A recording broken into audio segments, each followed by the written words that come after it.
Silmarillion, Chapter 18, of the Ruin of Beleraind and the Fall of Fangolfin. Now Fangolfin, king of the north, and high king of the Noldor, seeing that his people were becoming numerous and strong, and that the men allied to them were many and valiant, pondered once more an assault upon Angband, for he knew that there lived in danger while the circle of the siege was incomplete, and Morgoth was free to labor upon his deep mines, devising what evils none could foretell, ere he should reveal them. This counsel was wise according to the measure of his knowledge, for the Noldor did not yet comprehend the fullness of the power of Morgoth, nor understand that their unaided war upon him was without any final hope, whether they hasted or delayed.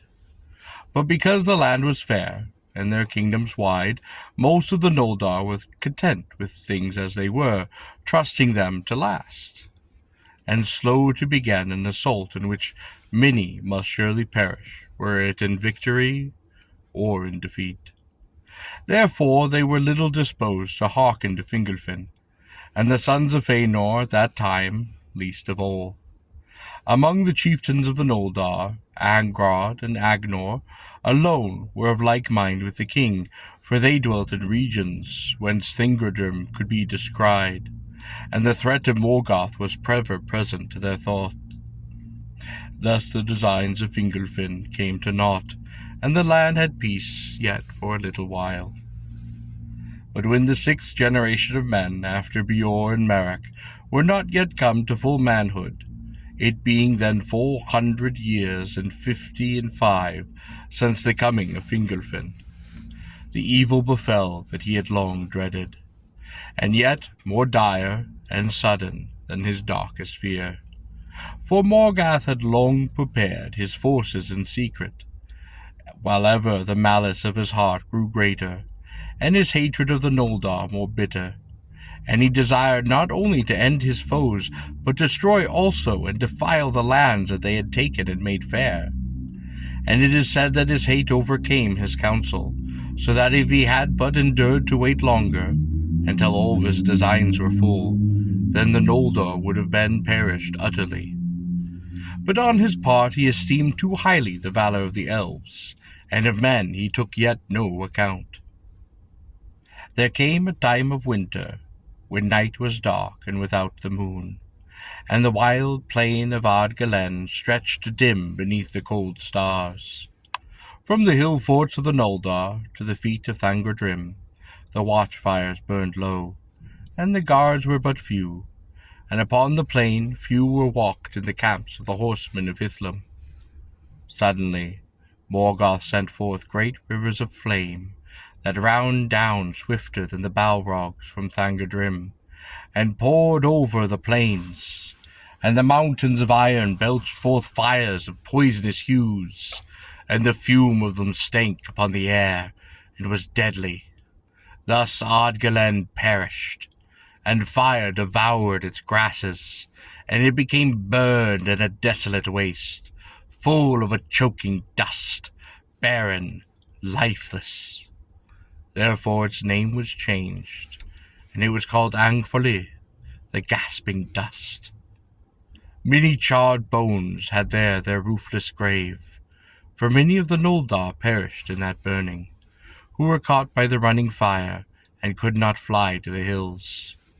The heights of Dorthanon and arid Withrin held back the fiery torrents, but their woods upon the slopes that looked outwards toward Angband were all kindled, and the smoke wrought confusion among the defenders. Thus began the fourth of the great battles, Dagor Bragollach, the Battle of Sudden Flame. In the front of the fire came Glaurung the Golden, father of all dragons, in his full might, and in his train were Balrogs, and behind them came the black armies of the Orcs, in multitudes, each as the Noldor had never before seen nor imagined. And they assaulted the fortress of the Noldor, and they broke the leaguer about Angband. They slew wherever they found them, the Noldor and their allies. the grey elves and men. Many of the stoutest of the foes of Morgoth were destroyed in the first days of that war, bewildered and dispersed, unable to muster their strength. War ceased not wholly ever again in Beleraind, but the battle of Sudden Flame is held to have ended with the coming of spring, when the onslaught of Morgoth grew less. Thus ended a siege of Angband, and the foes of Morgoth were scattered and sundered one from the other. The most part of the grey elves fled south, and forsook that northern war. Many were received into Dorath, and the kingdom and strength of Thingol grew greater in that time, for the power of Milan the queen was woven about his borders, and evil could not yet enter that hidden realm.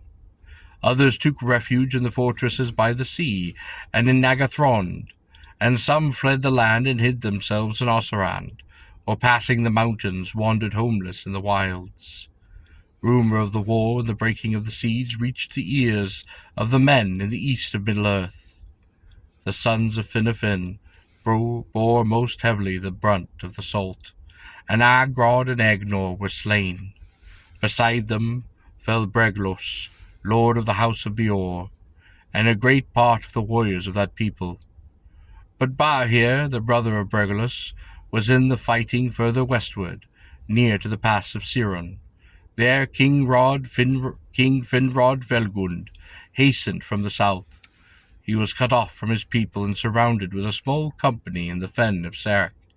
He would have been slain or taken, but Berhir came up with the bravest of his men, and did rescue him, and made a wall of spears about him, and they cut their way out of the battle with a great loss. Thus Felagund escaped, and returned to his deep fortress of Nagathrond. But he swore an oath of abiding friendship and aid in every need to Berhir and all his kin, and in token of his vow he gave to Berhir his ring. Berhir was now by right lord of the house of Beor, and he returned to Dorthanon, and most of his people fled from their homes, and took refuge in the fastness of Hithlum.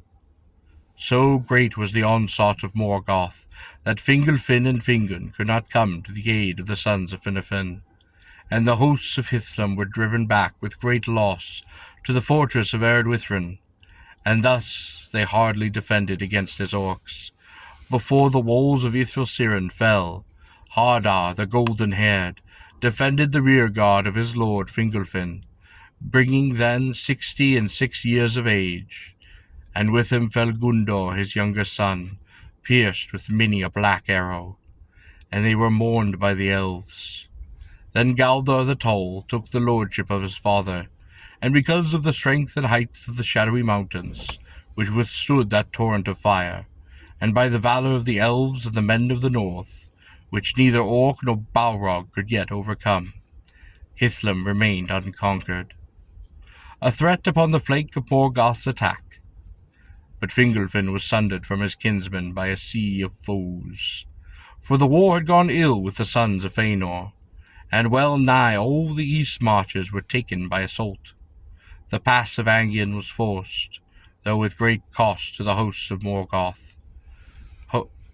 And Celegorm and Curfin, being defeated, fled south and west by the marches of Dorath, and came at last to Nagathrond, and sought harbour with Finrod Felgund.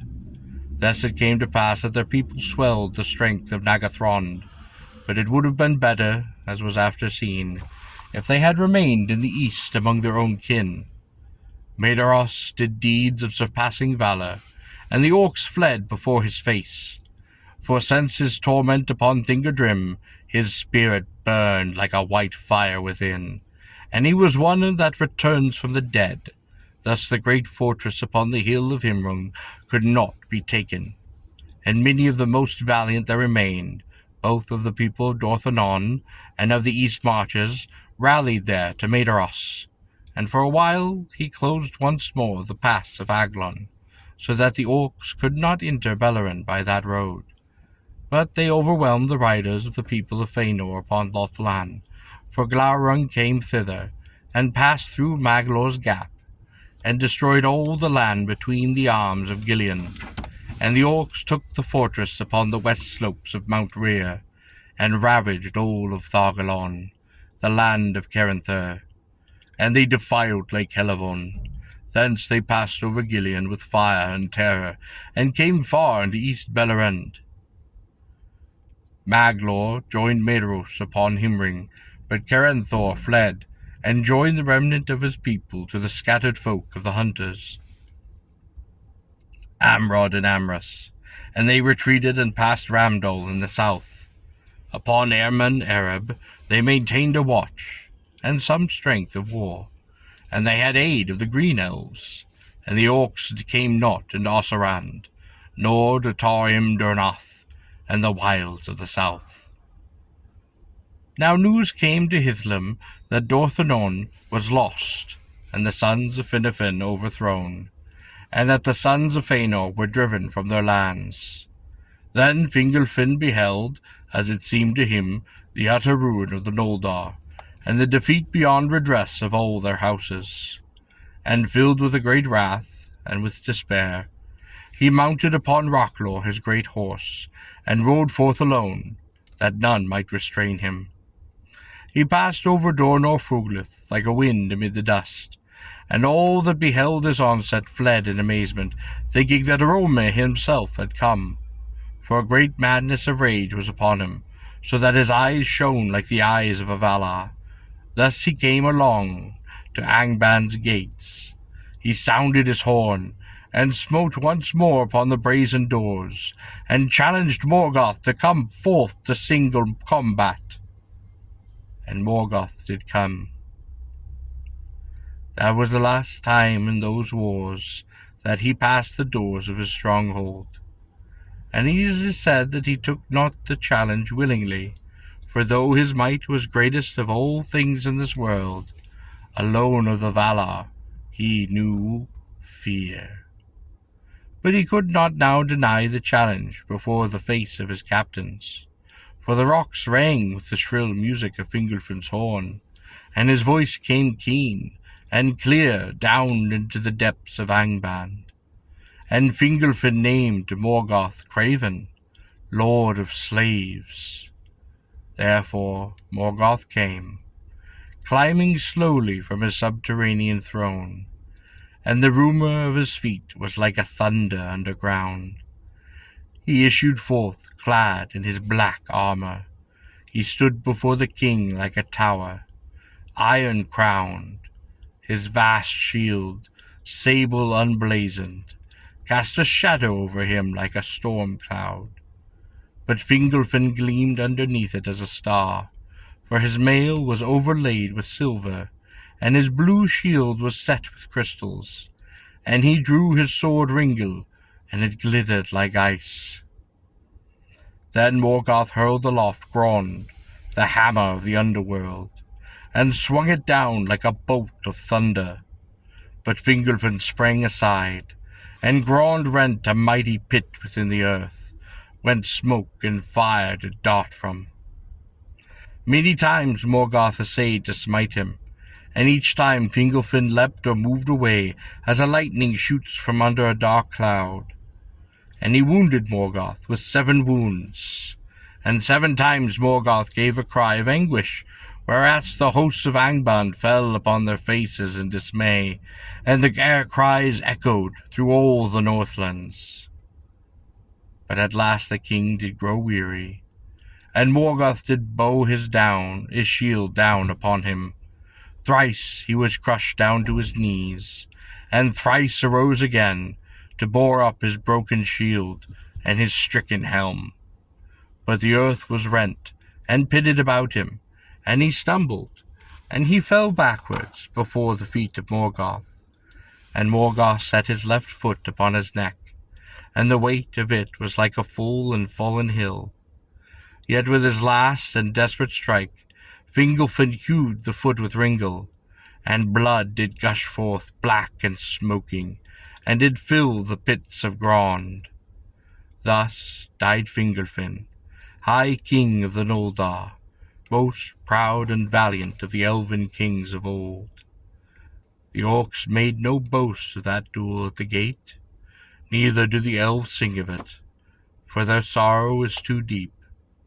Yet the tale of it is remembered still, for Thorndor, king of eagles, brought the tidings to Gondolin and to Hithlum far. And Morgoth took the body of the elven king, and he did break it, and would cast it to his wolves. But Thorndor came hasting from his ear among the peaks of the Casagrim, and stooped upon Morgoth, marring his face. The rushing of the wings of Thorndor was like the noise of the winds of Manwë, and he seized the body in his mighty talons, and soaring above the darts of the orcs, he bore that king away. And he laid him upon a mountain top that looked from the north upon the hidden valley of Gondolin. And Turgon coming, built a high cairn over his father. No orc dared ever to pass over the mount of Fangolfin, or to draw ever nigh to his tomb, until the doom of Gondolin was come, and treachery was born among his kin. Morgoth went ever halt of 1 foot after that day, and the pain of his wounds could never be healed, and in his face was the scar that Thorndor made. Great was the lamentation in Hithlum when the fall of Fangolfin became known, and Fingon and Sorrow took the lordship of the house of Fangolfin and the kingdom of the Noldor. But his young son, Eärendil, who was named after Gil-galad, he sent to the heavens. Now Morgoth's power overshadowed the Northlands, but Bearher would not flee from Dorthanon, and remained contesting the land foot by foot with his enemies. Morgoth pursued his people to their death, until few remained, and all the force of the northward slopes of that land was turned little by little into a region of such dread and dark enchantment that even the orcs would not enter it unless need did drive them. And it was called Dul-Dobath and Ta-Narfun, the forest under nightshade. The trees that grew there after the burning were black and grim, and their roots tangled, groping in the dark like claws. And those who strayed among them became lost and became blind, and were strangled or pursued to madness by phantoms of an unknown terror. At last, so desperate was the case of Bearher that Imeldur, the man-hearted, his wife, whose mind was rather to fight beside her son and her husband than to flee, gathered together all the women and children that were left, and gave alms to those that would bear them. And she led them into the mountains that lay behind, and so by perilous paths, until they came at last with loss and misery to Berethel. Some were there received among the Haladin, but some passed on over the mountains to Dor Lomin, and the people of Galdor. Hedor's son among those were Rian, daughter of Belgund, and Morwen, who was named Eldahuin, that is Elfshin, daughter of Beregund. But none ever saw again the men that they had left, for those were slain one by one, until at last only 12 men remained to bear here: Beren his son, Beregund, Belagund his nephew, the son of Bregalos, and 9 other faithful servants of his house, whose names were long remembered in the song of the Noldor. Radrun, Derhun they were, Dagnir, Ragnar, Gildor, Grolim, the unhappy, Arthrud, Uthril, Hatheldir the young. Outlaws without hope they became, a desperate band that could not escape and would not yield. For their dwellings were destroyed, their wives and children captured, slain, or fled. From Hithlum there came neither news nor help, and Bearher and his men were hunted like wild beasts. They retreated to the barren highlands above the forest, and wandered among the tarns and rocky moors of that region, furthest from the spies and spells of Morgoth. Their bed was the heather, their roof the cloudy sky. For nigh on 2 years after the Dagger Braglock, the Noldor still defend the western pass, about the sources of Siren. For the power of Umlo was in that water, and Minas Tirith withstood the orcs. But at length, after the fall of Fangolfin, Sauron, greatest and most terrible of the servants of Morgoth, who in the Sindarin tongue was named Gorthor, came against Orodeth, the warden of the tower upon Tol Siron.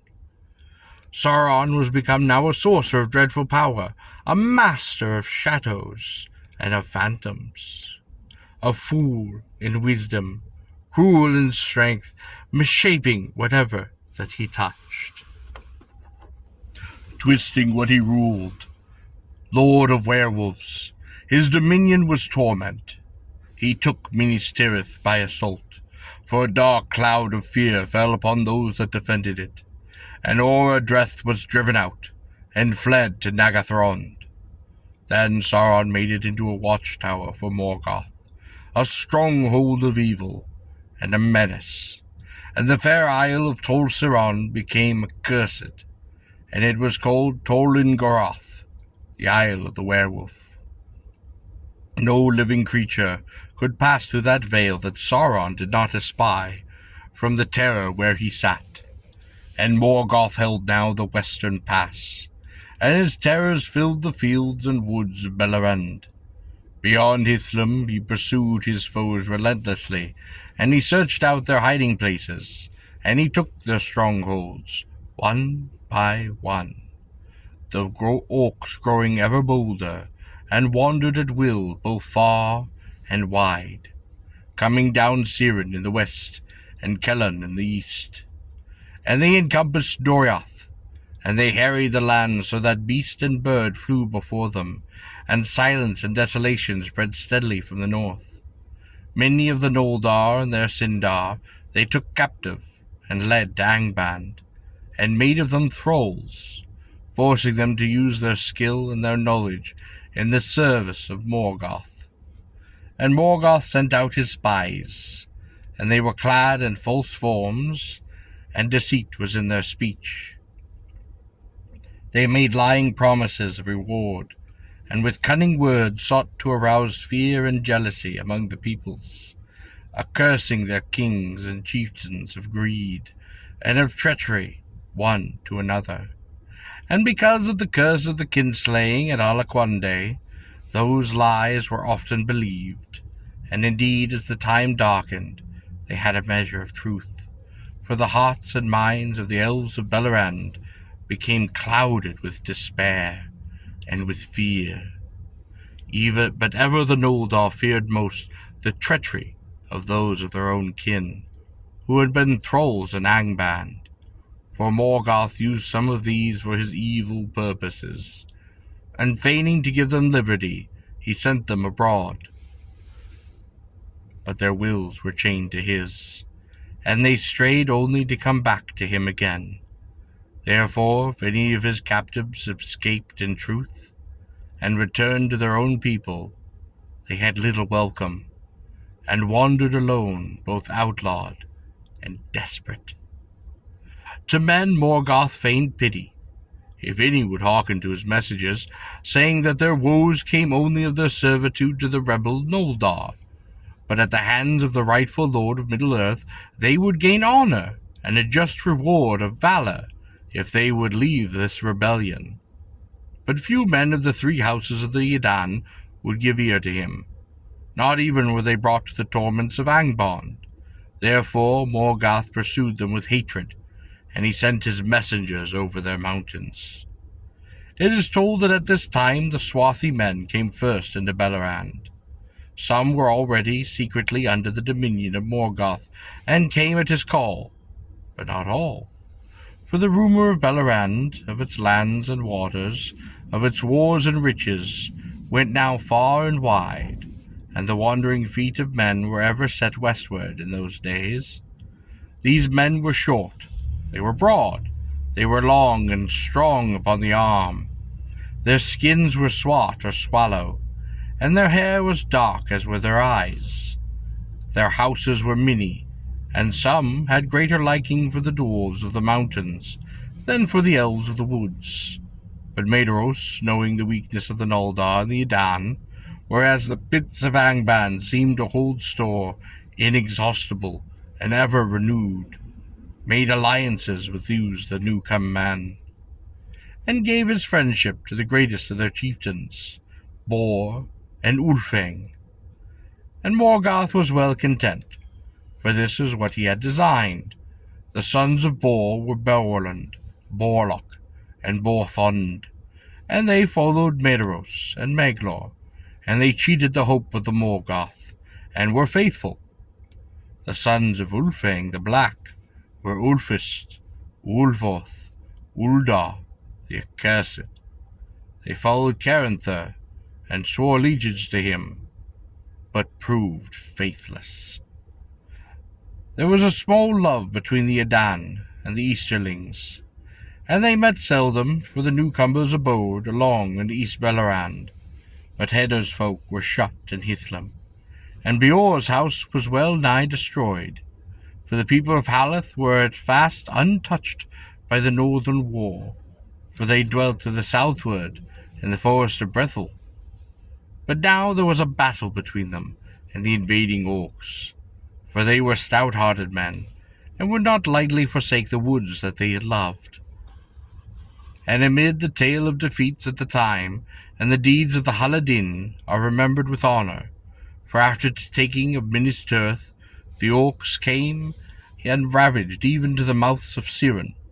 But Hamla, lord of the Haladin, sent swift word to Thingol, for he had the friendship with the elves that guarded the borders of Doriath.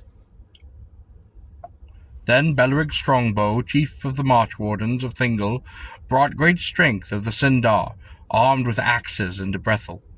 And issuing from the depths of the forest, Halmer and Belereg took an orc legion, at unaware, and did destroy it. Thereafter the black tide out of the north was stemmed in that region, and the orcs dared not cross the Fangolfin for many years.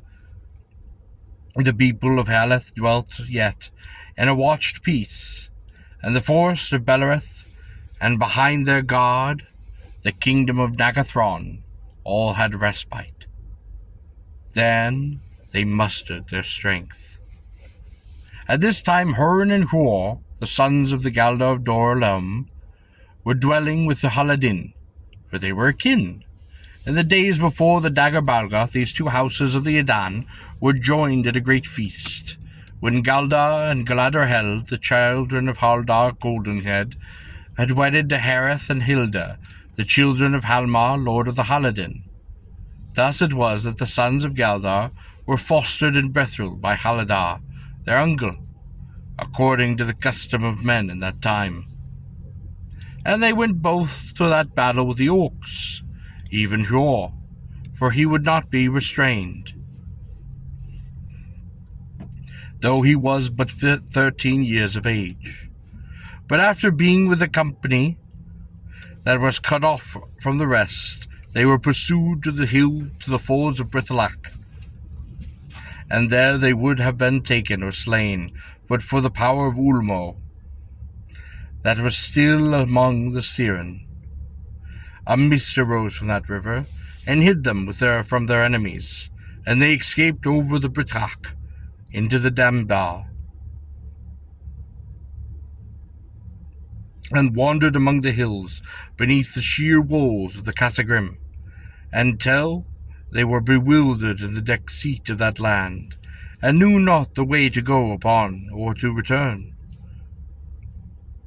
There Thorondor spied them, and he sent 2 of his eagles to their side, and the eagles bore them up and brought them beyond the circling mountains to the secret vale of Tumliden and the hidden city of Gondolin, which no man had yet seen.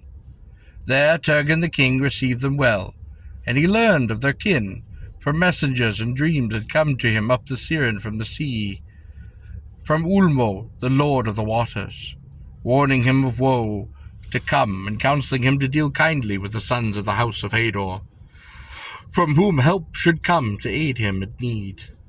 Hurin and Huor dwelt as guests in the king's house for all of that well nigh a year, and it is said that in this time Hurin learned much lore of the elves, and understandably also something of the counsels and purposes of the king. For Turgon took great liking for the sons of Galdor, and spoke much about them. And he wished to indeed to keep them in Gondolin out of love, and not only for his laws that no stranger, be he elf or man or beast, who found their way to his secret kingdom and looked upon the city, should ever depart again, until the king should open the leaguer, and the hidden people should come forth. But Hurin and Huor desired to return to their own people, to the wars and to the griefs, and share the wars and griefs, and now beset them. And Hurin said to Turgon, Lord, we are but mortal men, and unlike the Eldar, they may endure for long years awaiting battle with their enemies in some far distant day. But for us, the time is short, and our hope and our strength would wither. Moreover, we did not find the road to Gondolin, and indeed we did not know surely where the city stands, for we were brought in fear and wonder by the highways of the air, and in mercy our eyes were veiled. Then Tiran granted his prayer, and he said, By the way that you came, you have leave to depart. If Thorndar is willing, I grieve at this parting. Yet you, in a little while, as the Eldar count it, we may yet meet again. But again Maeglin, the king's sister's son, who was mighty in Gondolin, grieved not at all at their going, but through the begrudged them the favour of the king, for he had no love for any of the children of men. And he said to Hurin, The law has become less stern than aforementioned, or else no choice would be given you but to abide here to your life's end. Hurin then answered him, The king's grace is great indeed, but if our word is not enough, then we shall swear oaths to you. And the brothers swore never to reveal the counsels of Turgon, and to keep secret all that they had seen upon his realm. They then took their leave, and the eagles came soaring from away by night, and set them down in Dor Lomin before the dawn. Their kinsfolk then rejoiced to see them. For messengers from Bethrel had reported that they were lost. Where they had been, none say, except for that they were rescued in the wilderness by the eagles that brought them home. But Galdar did say, Did you then dwell here in the wild, or did the eagles house you in their eyries? But you found food and fine raiment, and returned as young princes. Be content that we have returned, for only under oath of silence was this permitted. Then Galdor questioned them no more, but he had many others guessed at the truth, and in time the strange fortune of Huron and Huor reached the ears of the very servants of Morgoth. Now when Turgon learned that the breaking of the leaguer of Angband, he would suffer not that any of his own people to issue forth to war. For he deemed that Gondolin was strong, and the time not yet ripe for its revealing. But he believed also that the ending of the siege was the beginning of the downfall of the Noldor, unless aid should come. And he sent companies of the Gondolin in secret to the mouths of Siren and the Isles of Balar, where they built ships, and set sail in the outermost west upon Turgon's errand, seeking for Valinor, to ask for pardon and for aid of the Valar. And they besought the birds of the sea to guide them. But the seas were wild, and they were wide, and shadow and enchantment lay upon them, and Valinor was hidden. Therefore none of the messengers of Turgon came into the west. Many were lost, Few returned, but the doom of Gondolin drew nearer. Rumour came to Morgoth of these things, and he was unquiet amid his victories, and he desired greatly to learn the tidings of Filicund and Turgon, for they had vanished out of knowledge, and yet they were not dead, and he feared that they might yet accomplish against him. Of Nargothrond he knew indeed the name, but neither its place nor its strength, and of Gondolin he knew nothing, and thought of Turgon troubled him the more.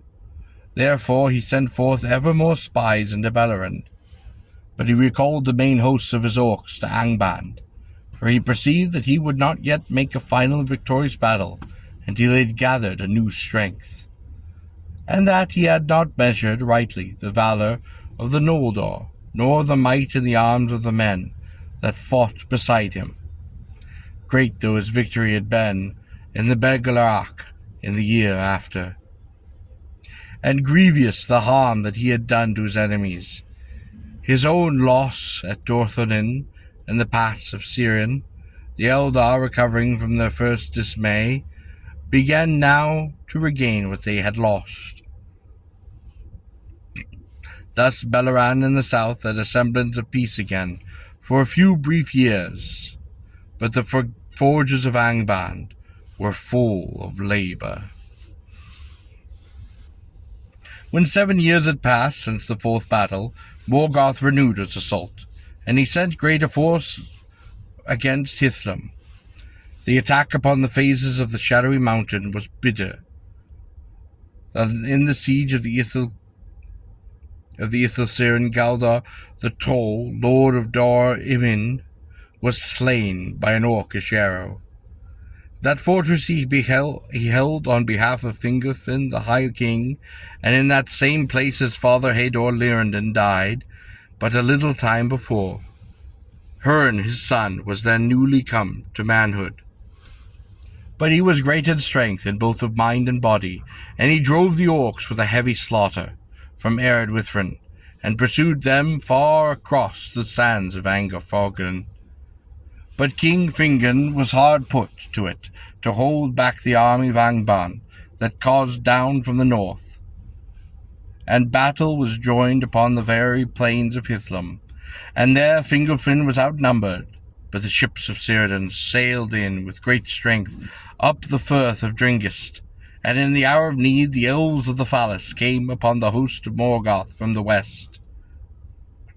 Then the orcs broke, and they did flee, and the Eldar had the victory, and their horse archers pursued them, even unto the Iron Mountains. Whereas Hurrian, son of Guldar, ruled the house of Haldar in Dortholomin, and served Fingon. Hurin was of less stature than his fathers, or his son after him, but he was tireless and enduring in body, lithe and swift after the manner of his mother's kin, Herath of the Holadin. His wife was Morn Eldahin, daughter of Beregund of the house of Beor, she who fled from Dorthogin with her Ryan daughter, and Belgund, and Imrildir, the mother of Beren. In that time also the outlaws of Dorthonin were destroyed, as is told hereafter, and Beren, son of Bahar, alone escaped from Hardley into Doriath.